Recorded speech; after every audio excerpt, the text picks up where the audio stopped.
नमस्कार दोस्तों, स्वागत है आपका हमारी चैनल संडे हॉरर पर। आज मैं आपको सुनाने वाला हूँ एक और नई और डरावनी कहानी जो आपको रोमांचित कर देगी। तो आराम से बैठ जाइए, अपनी सांसें थाम लीजिए, क्योंकि ये कहानी आपके दिल की धड़कनें बढ़ाने वाली है।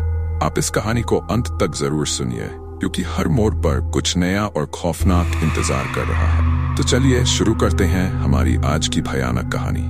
तो चलिए सुनते हैं ये कहानी ट्रक ड्राइवर के पॉइंट ऑफ व्यू से। रात का समय था और मैं हाईवे पर अपनी ट्रक दौड़ा रहा था। एक लंबा सफर तय करने के बाद नींद की हल्की झोंकें आ रही थीं, लेकिन मैं अच्छी तरह जानता था कि ये रास्ता इतना भी आसान नहीं था कि यहाँ नींद का कोई बहाना चले। ट्रक ड्राइवर की जिंदगी में एक गलती मौत का बुलावा बन सकती है। मेरे पास माल भरा हुआ था जो शहर से 200 किलोमीटर दूर एक छोटे गांव में पहुंचाना था। ये इलाका वैसे भी सुनसान था और रात के अंधेरे में और भी खतरनाक लगता था। गाड़ी की हेडलाइट्स सिर्फ कुछ मीटर की दूरी तक ही रोशनी पहुंचा पा रही थीं और उसके आगे सिर्फ काली स्याह रात थी। आसपास पेड़ खड़े थे जो हवा के साथ सरसराते हुए जैसे किसी अनजानी भाषा में फुसफुसा रहे थे। मैं हाईवे से हटकर एक पुरानी सड़क पर मुड़ा जो उस गांव तक जाती थी। यह सड़क एकदम सुनसान थी और मेरे सिवा कोई गाड़ी भी दिखाई नहीं दे रही थी। इस इलाके के बारे में कई डरावनी कहानियां सुन रखी थी, लेकिन मैं उन पर ज्यादा ध्यान नहीं देता था। आखिरकार ये सब कहानियां मेरे जैसे लोगों को डराने के लिए ही तो बनाई जाती हैं, ताकि हम अपना काम छोड़कर वापस लौट जाएं। लेकिन कुछ देर बाद अजीब घटनाएं शुरू हो गई। पहला संकेत रात करीब 2 बजे का समय था। अचानक मेरी ट्रक के एक तरफ का टायर धड़ाम से नीचे धंस गया। कहीं पंचर तो नहीं हो गया? मैंने खुद से पूछा और गाड़ी को धीरे धीरे किनारे पर रोक दिया। बाहर निकलते ही ठंडी हवा का झोंका मेरे चेहरे पर पड़ा, जिससे मेरे रोंगटे खड़े हो गए। मैंने टॉर्च निकालकर टायर की जांच की, लेकिन टायर बिल्कुल ठीक था। कोई पंचर नहीं था, न ही कोई और समस्या दिखाई दी। तभी एक अजीब सी आवाज मेरे कानों में पड़ी, जैसे किसी ने हल्की सी हंसी हंसते हुए मेरा मजाक उड़ाया हो। मैंने इधर उधर देखा, लेकिन कोई नहीं था। खाली सड़क, दूर दूर तक फैले पेड़ और मेरे अलावा कुछ नहीं दिखा। मैंने इस पर ज्यादा ध्यान नहीं दिया और वापस ट्रक में जाकर इंजन स्टार्ट किया।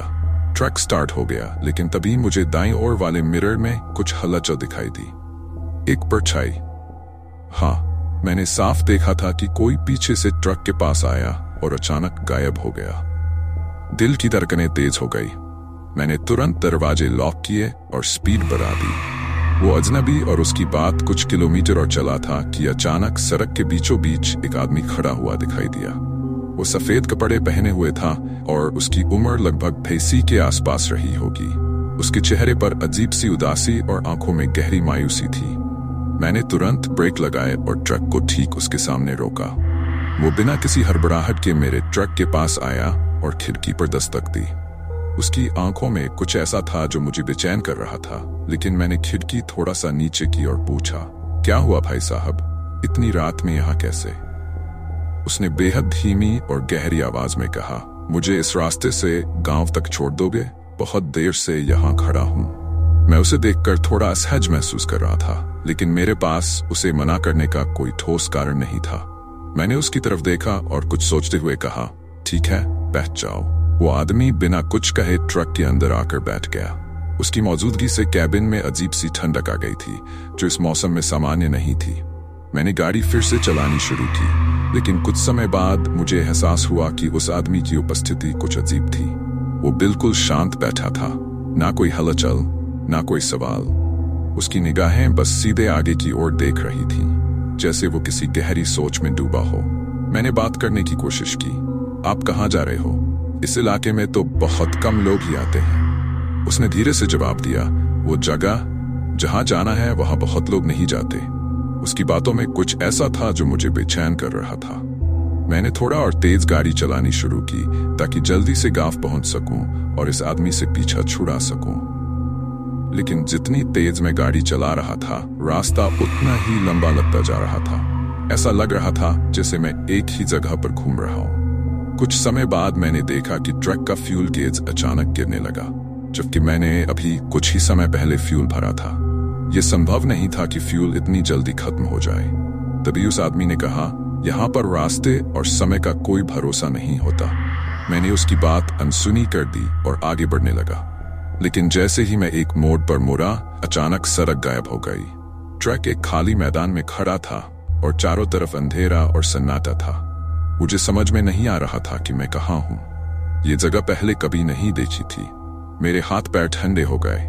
मैंने तुरंत ब्रेक लगाए और उस आदमी की तरफ देखा। उसकी जगह अब एक साया बैठा था जो मेरी तरफ देख रहा था। उसकी आंखें एकदम काली और गहरी थी और उसका चेहरा पूरी तरह से विकृत हो चुका था। मेरे मुंह से एक भी शब्द नहीं निकल रहा था और मेरी सांसें तेज हो गई थीं। वो धीरे धीरे मुस्कुराया और बोला, तुम्हें पता है इस रास्ते से बचकर कोई नहीं निकलता। मेरे दिमाग में सिर्फ एक ही ख्याल था, यहां से भाग निकलना। मैंने ट्रक को पूरी ताकत से रिवर्स में डाला और वहां से भागने की कोशिश की, लेकिन ट्रक की हेडलाइट्स अब किसी भी दिशा में सिर्फ अंधेरा ही दिखा रही थीं। ऐसा लग रहा था जैसे पूरा जंगल मुझे घेर रहा हो। मैंने एक और कोशिश की, ट्रक को तेजी से घुमाया, लेकिन ट्रक किसी अदृश्य ताकत की चपेट में आ चुका था। वो साया अब और भी डरावना होता जा रहा था। उसकी हंसी मेरे कानों में गूंज रही थी और उसकी आंखें मुझे जकड़े हुई थीं। मेरी आंखों के सामने अंधेरा छा रहा था। मेरे हाथ कांप रहे थे और शरीर जैसे बेदम हो गया था। तभी ट्रक अचानक रुक गया और इंजन बंद हो गया। मेरे चारों ओर अजीबोगरीब आवाजें गूंजने लगीं, जैसे सैकड़ों लोगों की चीखें एक साथ सुनाई दे रही हो। मैंने ट्रक से बाहर निकलने की कोशिश की, लेकिन दरवाजे जाम हो चुके थे। मेरी निगाहें धीरे धीरे उस साये की तरफ गई जो अब मेरे बहुत पास आ चुका था। उसका विकृत चेहरा और उसकी काली आंखें मुझे किसी गहरे अंधेरे में खींच रही थीं। आखिरी बार मैंने अपने चारों ओर देखा। सब कुछ खत्म हो चुका था, रास्ता, गांव, मेरा ट्रक और शायद मैं खुद भी। अचानक चारों तरफ गहरा अंधेरा छा गया और मैं धीरे धीरे उस अजीब सी हंसी और चीखों के बीच गायब हो गया। अगले दिन सुबह जब कुछ लोग उस इलाके से गुजर रहे थे तो उन्हें सड़क के किनारे मेरा ट्रक खड़ा मिला। ट्रक खाली था और मैं कहीं भी नहीं था। लोगों ने बहुत खोजा, लेकिन मेरा कोई सुराग नहीं मिला। और उस दिन से जो भी उस रास्ते से गुजरता है, उसे रात के अंधेरे में एक आदमी सफेद कपड़े खड़ा दिखता है जो सवारी मांगता है। कहते हैं जो उसे ट्रक में बैठा लेता है वो कभी वापस नहीं आता।